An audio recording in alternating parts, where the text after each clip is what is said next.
Masyarakat adat. Dunia mengenal sebagai garda terdepan penjaga alam. Tak salah sama sekali. Interaksi masyarakat adat dengan alam dalam kehidupan telah bertahun-tahun dan turun-menurun. Interaksi yang kemudian membuat masyarakat adat memiliki berbagai nilai dan pengetahuan secara alamiah dalam menjaga alam.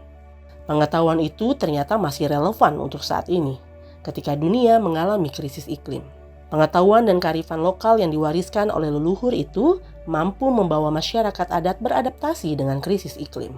Yang waktu itu orang tua menuturkan bahwa mereka menangkap ikan ini di tepi bakau. Bukan ikan yang kecil-kecil begini, tapi ikannya yang besar-besar. Tapi sekarang kita harus berlayar jauh baru bisa mendapatkan ikan.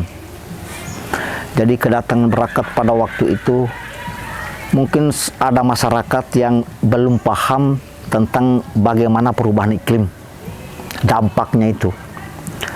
Karena Kolon Tobo berhadapan dengan Teluk Leuleeba yang beragam masyarakat yang pencahariannya ke arah wilayah kami. Jadi dulu itu bom banyak. Ini yang menyebabkan ekosistem lautnya rusak, terumbu-terumbu karangnya rusak. Kan dulu saya kalau waktu kecil rasakan itu ada muronya dulu. Kebetulan kakek saya juga kan tetua adat di situ. Jadi kita merasakan ada perubahan jauh sekali dari zaman dulu sama zaman sekarang. Kalau zaman dulu kan kita anak kecil tuh kan sukanya main ke pantai gitu. Kalau air laut surut, kita juga bisa tangkap ikan yang di pantai. Tangkapnya tangan kosong gitu. Sedangkan sekarang untuk tangkap ikannya kita tidak bisa lagi karena sudah tidak ada lagi yang di dekat sisir pantai situ, tidak ada lagi. Kalau untuk menangkapnya kita harus ke tengah laut, agak ke dalam lagi gitu. Kami mengangkat isu muro karena muro sendiri itu sebuah larangan, tetapi larangan ini dia ke komunitas adatnya sendiri, dan tradisi muro ini memang selama ini ditinggalkan.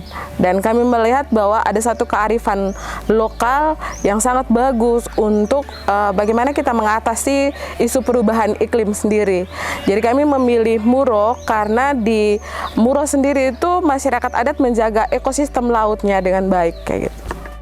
Awalnya itu program VCE ini kami bekerja sama dengan Pena Bulu, Yayasan Pena Bulu, dan mengangkat satu isu tentang kearifan lokal di Kabupaten Lembata yang kami sebut sebagai muro. Untuk program VCE di Koalisi Adaptasi sendiri itu ada 3 lembaga yang ketiga-tiganya itu ada di NTT sendiri, yakni di Sumba itu dengan Kopesda, di Rote dengan YPK, dan kami sendiri di Lembata dengan Barakat. Pada tahun 2001, Pak Direktur Barakat, Pak Bence, awal mula mereka datang mensosialisasikan bahwa muro yang dulu telah hilang, sekarang ini kita mencoba untuk membangun muro ini kembali. Karena sekarang ini soal perubahan iklim dampaknya sudah kita rasakan. Jadi pada saat itu Barakat ini datang difasilitasi oleh pemerintah desa setempat, mengumpulkan masyarakat tua-tua adat. Kita berdiskusi dari hati ke hati menyangkut muro. Kalau saya bergabung ke LSM-nya itu baru tahun 2023 sekarang. Soalnya saya kan kuliah, habis kuliah masih belum bekerja juga. Jadi seperti tadi dibilang di kampung kita kan ada desa wisata. Jadi kita bantu orang tua untuk jualan makanan lokal itu. Kemudian ini Barakat LSM itu datang sosialisasi tentang perubahan iklim, tentang muro itu. Jadi kayak kita kan anak muda juga ikut sosialisasi kan. Jadi sebagiannya kita anak muda juga harus ada yang ikut seperti itu. Ikut jadi terlibat dalam Barakat itu. Tak hanya muro di Lembata, Koalisi Adaptasi VCE Indonesia juga menjalankan berbagai program aksi iklim yang berbasiskan kearifan lokal di Rote dan Sumba. Sejak lampau, masyarakat adat yang begitu dekat dengan alam telah memiliki nilai-nilai kehidupan yang selaras dengan alam. Nilai-nilai yang ternyata masih relevan dengan kehidupan saat ini yang harus beradaptasi dengan perubahan iklim. Adaptasi menetapkan 3 area yang kita dorong untuk merespon krisis iklim di tempat-tempat tersebut, terutama di Sumba Timur, Kabupaten Sumba Timur, Kabupaten Lembata, dan di Kabupaten Rotendao. Kami menemukan berbagai inisiatif yang muncul dari kelokalan masyarakat adat gitu ya, yang kemudian resilient terhadap krisis iklim. Misalnya begini, di Lembata kami menemukan namanya Muro gitu ya. Di situ mereka melindungi 3 ekosistem penting di pesisir, terutama mangrove, terumbu karang, dan lamun. Begitu juga di Sumba Timur kami menemukan masyarakat adat Marapu yang sampai saat ini tetap mempertahankan keyakinannya dan tetap mempertahankan keyakinan, dan dengan keyakinan itu mereka juga melakukan perlindungan ekosistem penting di wilayah mereka gitu. Di Rotendao misalnya kami juga menemukan satu pranata adat yang disebut oleh mereka adalah Haholok Papadak, yang itu juga sama. Intinya adalah bagaimana kemudian dengan kearifan lokal yang mereka miliki ini bisa kita gunakan untuk mengaktifasi cara-cara melindungi berbasis komunitas. Salah satu ujung tombak dari upaya mengaktifasi kearifan lokal dalam merespon krisis iklim adalah local champions. Gerak dan kerja-kerja di lapangan, mulai dari membangun kesadaran masyarakat tentang apa itu perubahan iklim, hingga harus meyakinkan bahwa perlu ada berbagai aksi iklim agar kondisi yang dahulu baik bisa kembali lagi di saat ini dan terus terjaga di masa mendatang. Koalisi adaptasi menempatkan lokal championnya atau LC-nya di beberapa part, di beberapa bagian dalam proyek ini atau di dalam komunitas gitu. Pertama, kami menempatkan itu di kalangan anak muda, yang itu kemudian berharap regenerasi pengetahuan itu tidak terputus di orang tua. Yang kita tahu bahwa kalau ini tidak dikelola, tidak diregenerasikan, ini pengetahuan lokal ini akan hilang. Itu satu. Yang kedua, kami juga LC itu kami tempatkan pada infrastruktur yang dibangun oleh pemerintah. Misalnya pemerintah desa atau pemerintah kabupaten. Itu yang kami lakukan selama ini, sehingga peran komunitas LC dari kalangan anak muda bersumber dari komunitas bertemu dengan pemerintah mencapai satu titik keseimbangan. Apa sih yang sebenarnya kita ingin diperjuangkan oleh kawan-kawan dan kemudian direspon oleh pemerintah daerah melalui kebijakan yang berpihak kepada mereka. Jadi tugas kita kampanyekan bahwa tentang isu perubahan iklim. Kita mengajak masyarakat, mengajak teman-teman bahwa kita harus sadar tentang lingkungan. Responnya teman-teman untuk di Kolong Tobo, kalau berbicara suara lingkungan, mereka sangat antusias, sangat peduli terhadap lingkungan. Kita mengadvokasikan kepada masyarakat tentang manfaat Muro itu, terus kita ini memberitahukan tentang isu-isu perubahan iklimnya seperti apa, akibat dari Muro untuk kita itu seperti apa, kalau tidak ada Muro itu seperti apa gitu. Di saat-saat kalau kita berkumpul atau kedudukan remaja seusia kita kan banyak gitu, jadi palingan kita berkumpul kawan-kawan atau apa gitu, kita beritahu cerita semuanya. Terus kalau manfaat saya setelah bergabung ke LC Local Champion itu, kalau secara pribadi saya lebih tahu ini kayak manfaat Muro untuk kita itu seperti apa. Tahu bahwa Muro itu manfaatnya bukan hanya untuk kita di saat ini saja, tapi untuk generasi kedepannya juga. Di dalam Local Champion itu ada generasi muda sama tetua adat. Jadi kita kayak bagi bagiannya masing-masing gitu.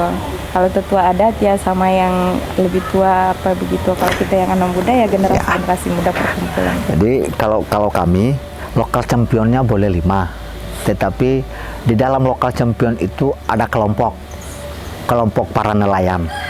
Jadi di dalam kelompok para nelayan itu kami ada 10 lebih. Local Champion di kampung saya 3 orang kami nelayan, 2-nya petani. Jadi ditambah dengan 10 lebih kami yang nelayan, jadi lumayan. Jadi dalam lokal champion itu turunannya kami ada kelompok nelayan yang mana kita menjaga komunitas Muro itu sendiri. Berbagai kerja VCA Indonesia sejak 2021 telah menghasilkan capaian dan perubahan, baik di tingkat individu, komunitas, hingga tingkat kabupaten. Dampaknya bisa dirasakan langsung oleh masyarakat setempat, termasuk dalam kehidupan keseharian. Capaian yang tak mudah dalam kerja-kerja VCA selama kurang lebih 4 tahun lamanya.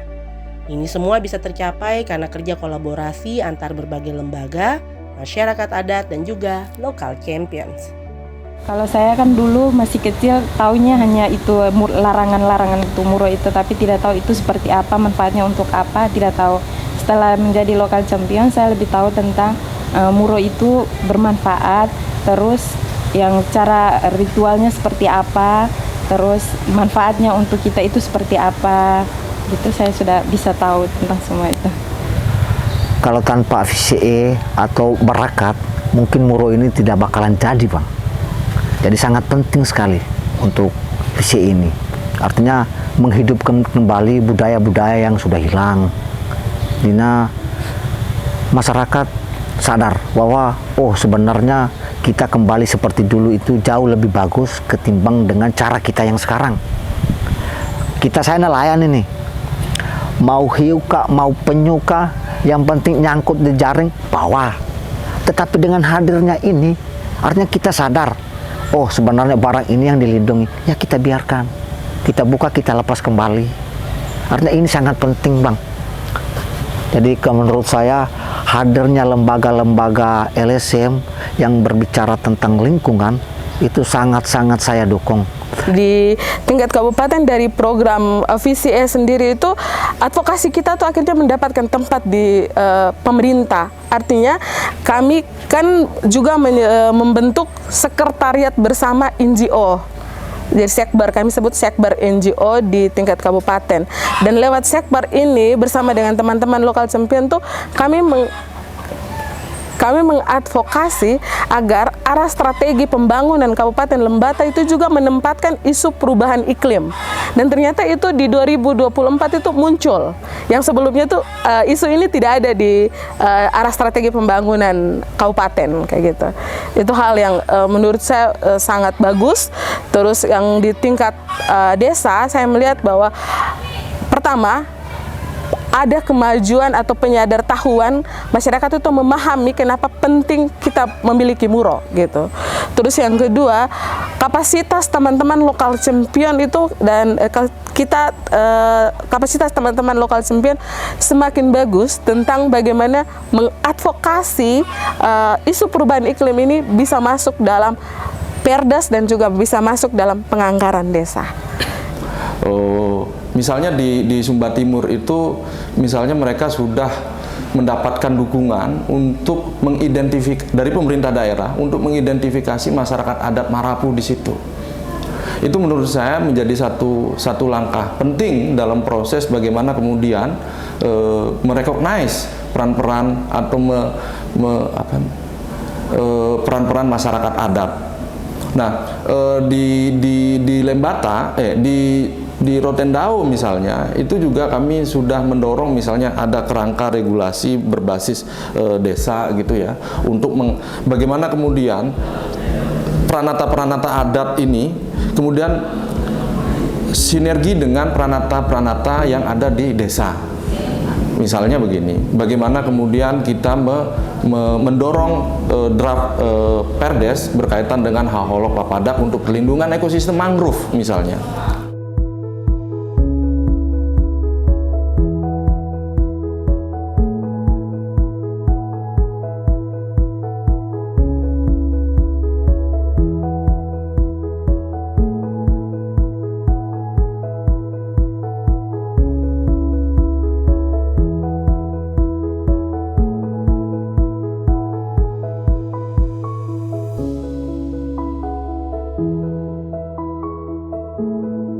Manfaat Muro itu penting untuk kita, untuk menjaga ekosistem laut kita, dan juga akan membawa perubahan untuk kita dan juga anak cucu kita yang akan datang atau generasi yang berikutnya.